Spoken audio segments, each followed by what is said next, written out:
Welcome to Inside Cottonwood. I'm Mayor Diane Jones, your host, and we have special guests with us today to talk about an exciting topic to me, water literacy for kindergartners. And we have with us Linda Heidenreich, who is the creator of the curriculum and the originator of the idea, as I understand it, and the collaborator amongst many, many groups of people to make this happen.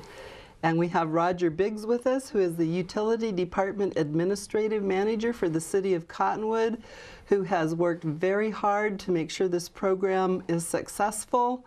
And we have Debbie Breitkreitz, who is the wastewater superintendent, who will join us in just a little while. So, Linda, tell us a little bit about yourself. I know that you have a degree in geology to start with. And I've lived in Jerome for 41 years. Wow. Moved there not thinking that I would end up being involved with rocks and water, but it has happened over the time.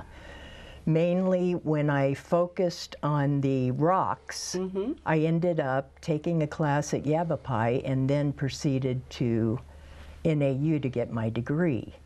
And during that time frame, it was the 90s, so it was a drought. The drought was just beginning. In Jerome, from the time I moved there until maybe the 90s, the mid-90s, it had been fairly heavy with precipitation, including snow and rain in the monsoons. But now, as we know, we've been in the drought for a long period of time. And once I got my degree, I thought this is a chance to work with children, because if I knew nothing about my environment and had to get a degree in order to learn about the rocks and the water, then I want to share this info with children, and I want to do it in the field. So all of my field-based work was through Yavapai College for Kids with great directors, Linda Buchanan and Joni Westcott. Okay. And so it all that's kind of how started it all at our local started. college, That's Yavapai exactly College. right. A very excellent institution. It is. And We're it very- allowed me this opportunity. So you had a lot of years of going back and forth to Flagstaff, I did. suppose, because were there online classes? No, when not you at went to that college? not at that time, but actually with all the field work that needs to be done for the degree in geology online. You were right in the middle of a lot of rocks, right? Yes, a lot of rocks. And I already had a huge selection from all my walks in Jerome, and never knowing what is this, what is that. And that gave me that opportunity to learn. And I said, children need to know these things. There is no reason for them not to know the simple, basic little things. A black rock around here is usually lava, comes from the center of the earth. White rock, limestone, water supply, Red our rocks. water supply. Red rocks, iron, sandstone. Okay. So that's where it all started. And then when we do our field trips and go to the river, we can talk about the rocks in the floodplain. And I've been on a few of your trips with you, and they are excellent teaching sessions for the children. Now, you do substitute teach at Mingus Union High School. Yes, I do, and I have been there now. When I got my degree in 2000 from NAU, I went directly into the Peace Corps. I was sent to Africa. I was there for 2 years. I didn't know that. And then I came back, and that's when I started with the college, with the classes, knowing then what I wanted to do as far as the work. So. All right. And Roger, share a little bit of information about yourself and how you got involved with this. Well, I've been with the Utility Department 8.5 years.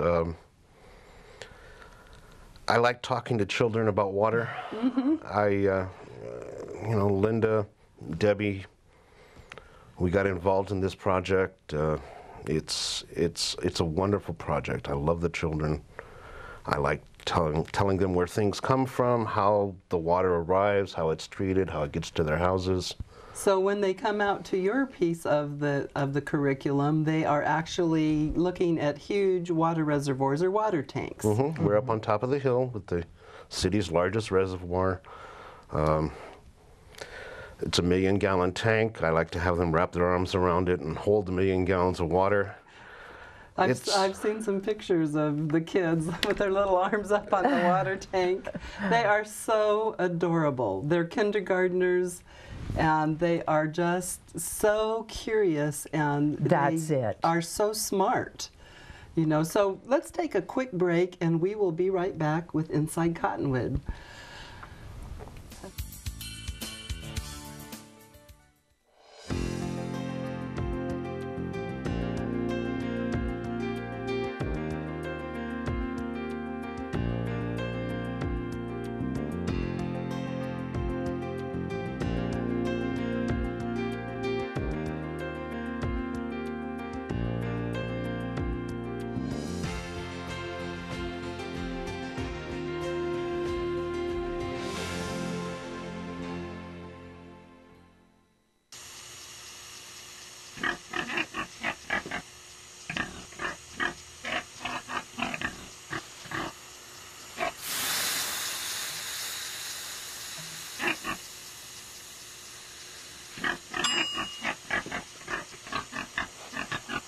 Cook foods to the right temperature using a food thermometer. 3,000 Americans will die from food poisoning this year. Keep your family safer. Check your steps at foodsafety.gov.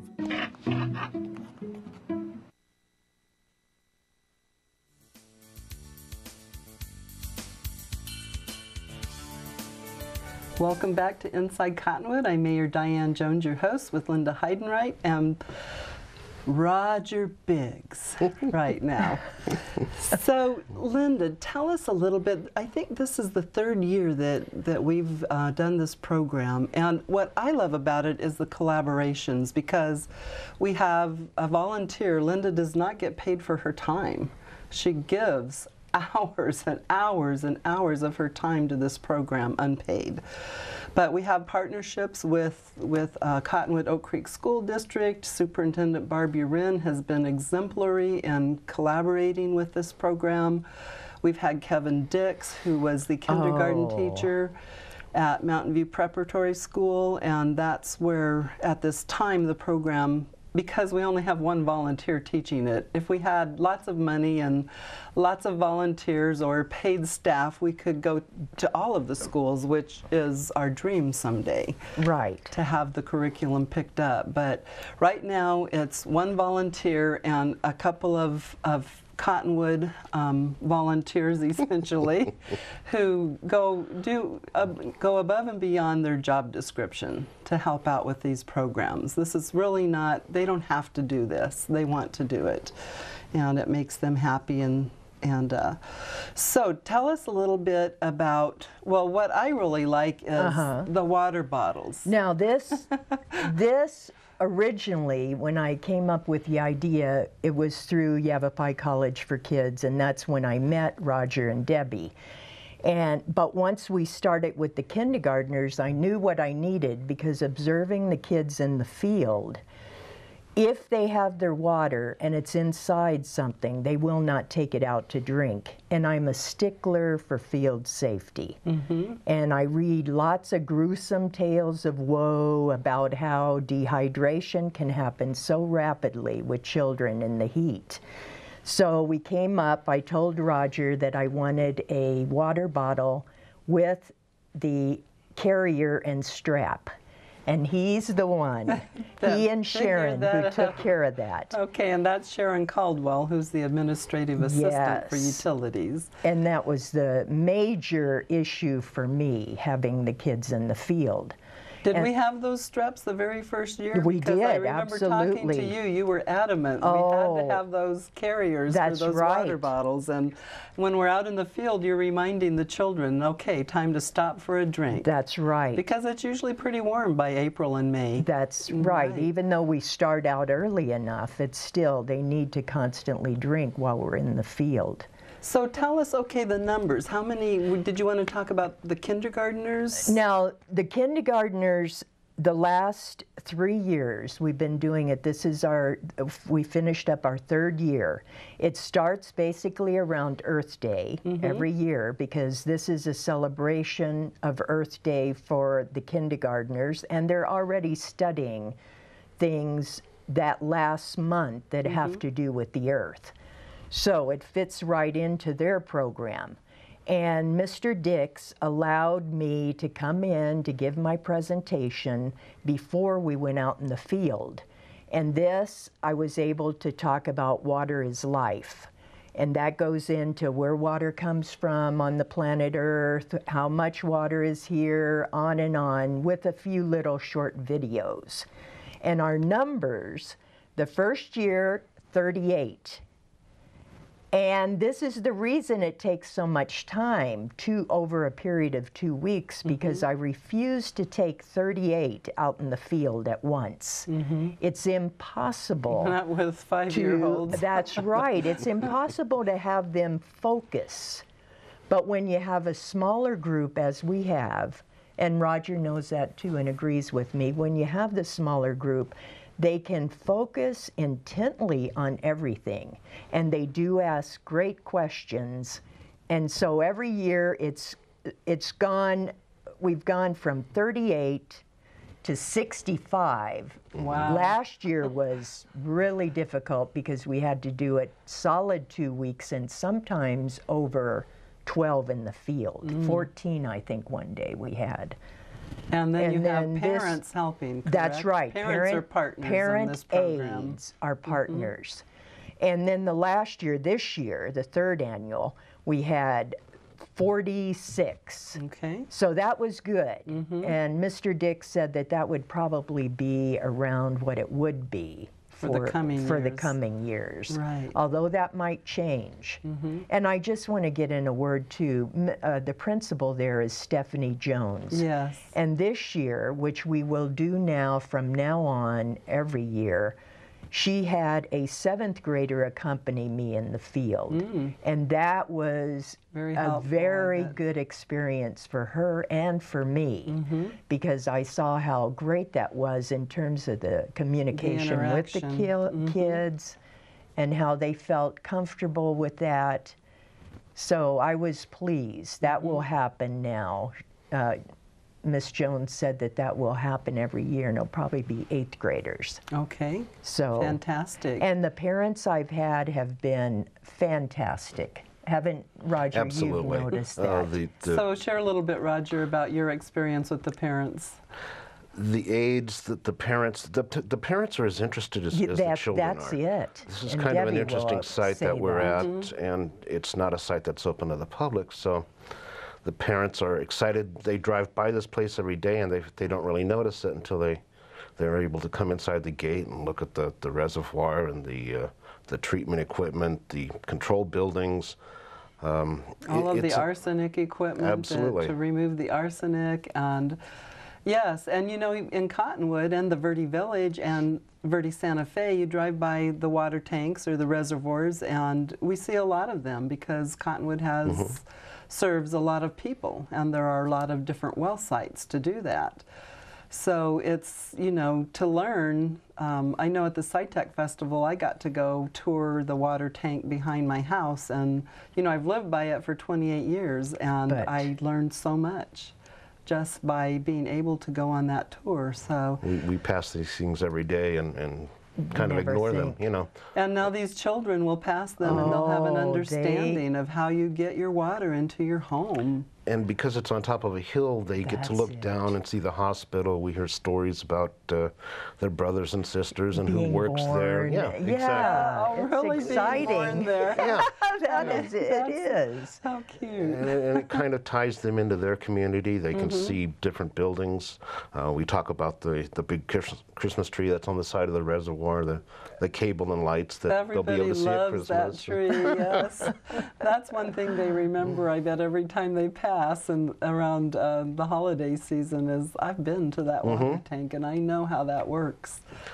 So for kindergartners, they just learn a tremendous amount of information, and I'm sure they retain it. The story always goes is that the kids go through the class and then the parents report back that they can no longer leave the water running while they brush their teeth. Right. Yes. Exactly. Because they have their little water cups in the house. Exactly.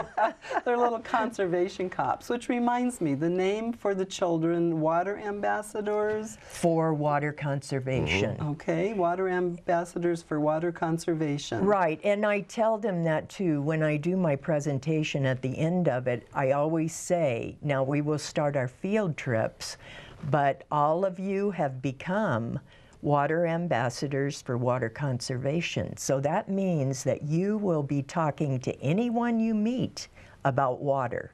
Everything you know about it, everything you've learned about it.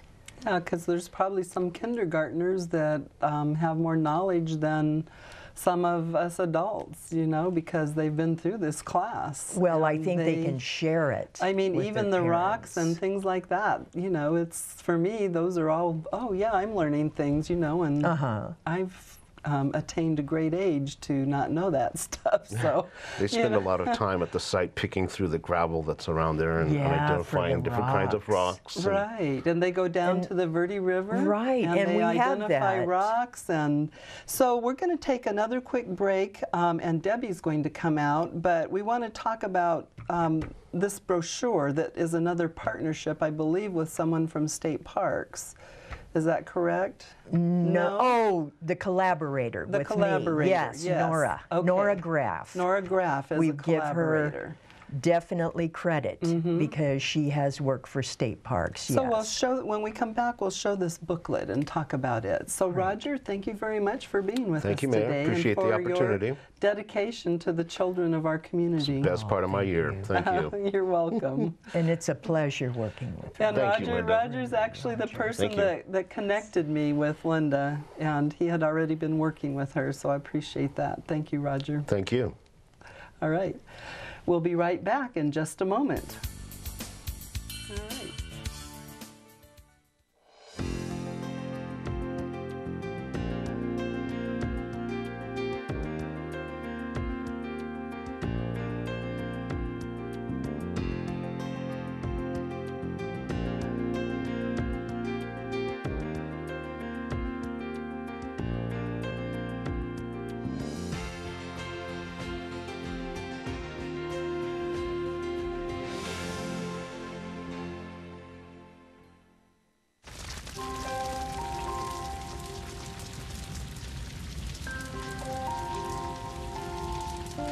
A single ember that escapes from a wildfire can travel more than a mile. That single ember can ignite and destroy your home or even your community. You can't control where that ember will land, only what happens when it does. Get Fire Adapted now at fireadapted.org.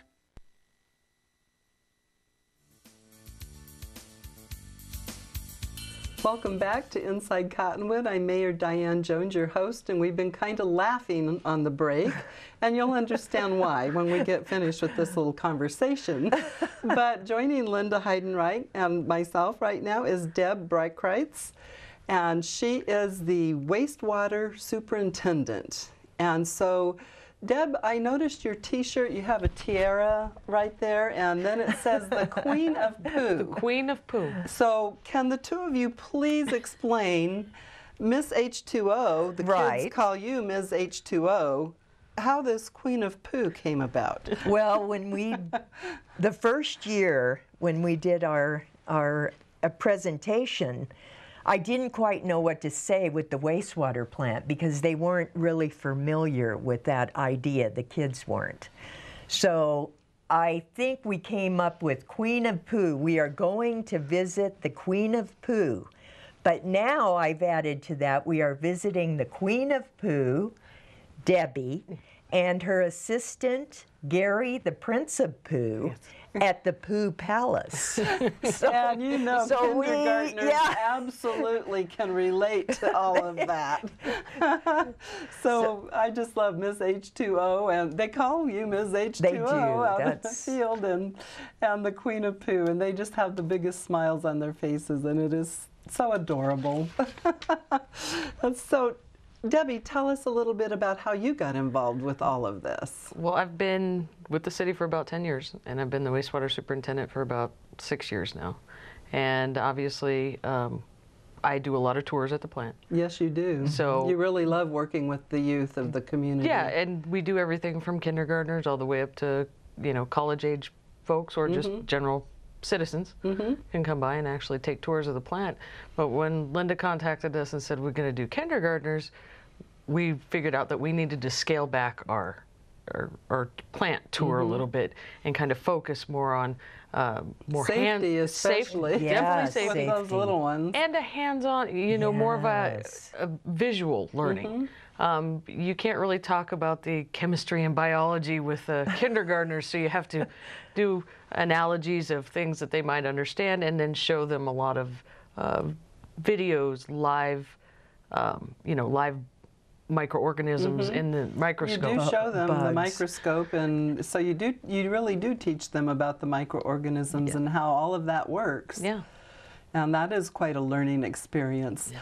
So the little children, I mean, as far as odors go, you've talked about that. They're pretty brave about those things and compared to the older kids sometimes. Kindergartners apparently don't mind the smell.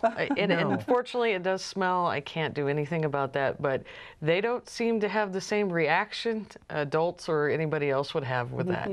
So they boldly go where no man has gone before as far as going up to that. So it's interesting. And then I just thought it was interesting how you have the green tape and they all have their little feet along the line and they don't go past that line. Well, safety-wise, safety-wise, you don't want anybody, falling in large bodies of water that are bubbling, and I have quite a few of those around the plant. So what we did is we made sure that everybody knows, they have safety rules before we go out on the plant tour.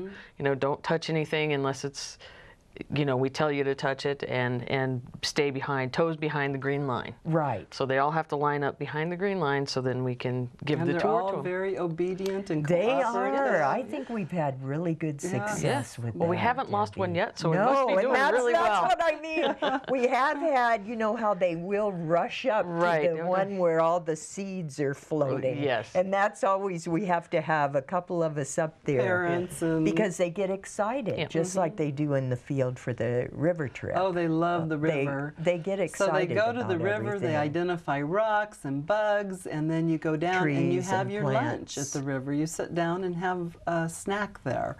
And then I talk about groundwater and surface water. Because I think that's the main thing about adults not understanding that those two are definitely connected. Right. When you have the surface water, you have the high water table there.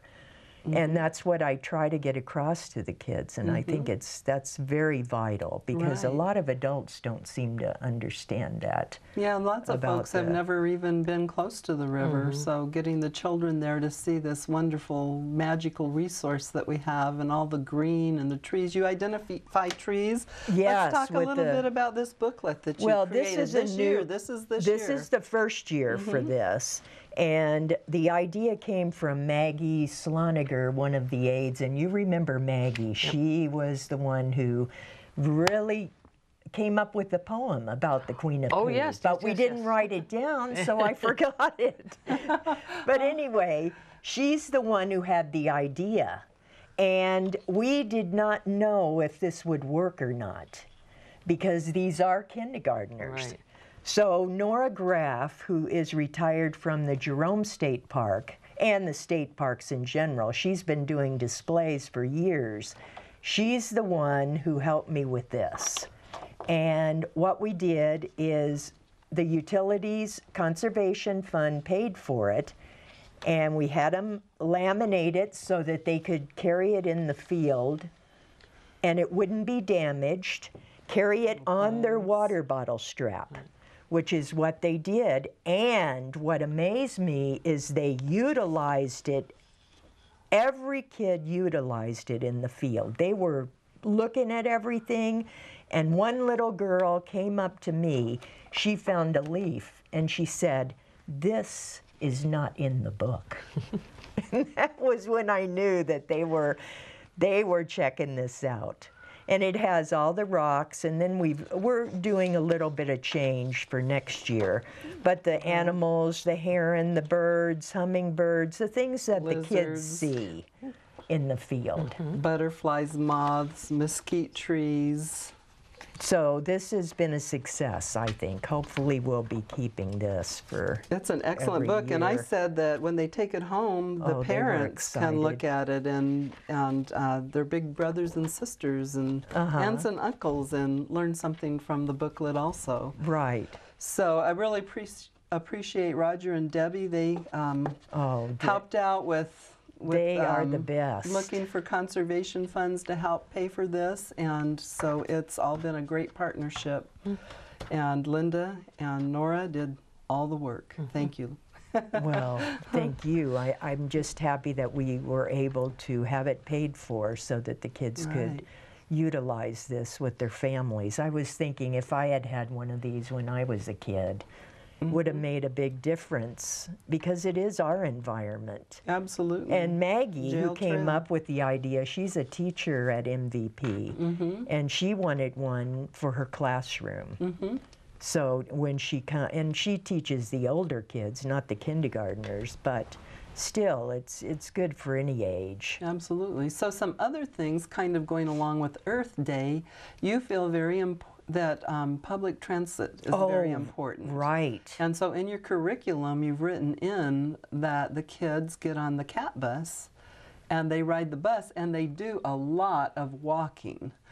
That's important too. Fitness and exercise. We walk from the guidance clinic where the water storage well site is to Debbie at the wastewater. The Queen of Pooh is standing out there waiting for us, and she may be waiting for 10 or 15 minutes because some of the little kids, I have to take the one with the shortest legs to walk with me to set the pace. So it always depends on how fast we can go with that little short one. And I think we've done a good job. We've made it with maybe 15, 20 minutes, I think, one time. So the children are learning. You talk about physical fitness and walking places instead of hopping in the car. And so, you know, you just kind of, the curriculum is really well-rounded and really focuses on a lot of different, really social issues besides water conservation. So they do ride the cat bus, and then... And they love that experience because they've seen the cat bus everywhere, all over town, and they just can't believe they're riding in the cat bus. That's the thrill for them. Right. So I'm so excited about the program. I'm just happy to be working with Debbie and Roger. It's been a treasure for me. We've learned so much, and about their water. Debbie ends up showing us at the beginning what the water comes in like at the plant. She has little clear glasses of, or bottles of what water looks like from beginning to end. And there's quite a difference. And then how clean it is at the end. And it turns out being A+, is that correct? Yes. And how that water is utilized for agriculture. Right. We use it for different landscaping. Now it's also watering the vineyard for the Southwest Wine Center. And we use it for several different neighborhoods use the water for their vegetation outside. And so we really are trying to, you know, wastewater is truly a future water supply for the Southwest. I mean, we're going to have to use it really smart to stretch our water supply. And I think too, with the any parent aides that we have, I think they are amazed. Yes. Because several of them have said that they can't believe that this water is available to utilize on their own yards or whatever. Right. And the price is so much lower in comparison to... Yeah, so people, we have a 24/7 reclaimed water site where people can come and get reclaimed water if they, you know, can't water outside or don't want to use potable water, which is very good not to want to use it. You can get reclaimed water. You can haul it to your house and water your trees and your grass and whatever it is that you have. Right. So, and I don't know the price. I think you told me what it was. It's 92 cents per 1,000 gallons. See how inexpensive that is. Do you know that our time is already up? No. We have about 20 seconds that we could close with if you have not shared everything that you wanted to share. No, I'm just thankful that the program has started. And we are thankful for you. Yes. Because you don't get paid, but you spend many hours of your life dedicated to these children. I mean, at your work, your adult children. Yeah, so the teenagers. And your kindergarten children. So I wanted to be able to share with everyone some of the programs that Cottonwood is involved with children and water conservation, but we're actually out of time, so we will cover that in another show. It's been great to have you in our audience, and that's the way it is in Cottonwood.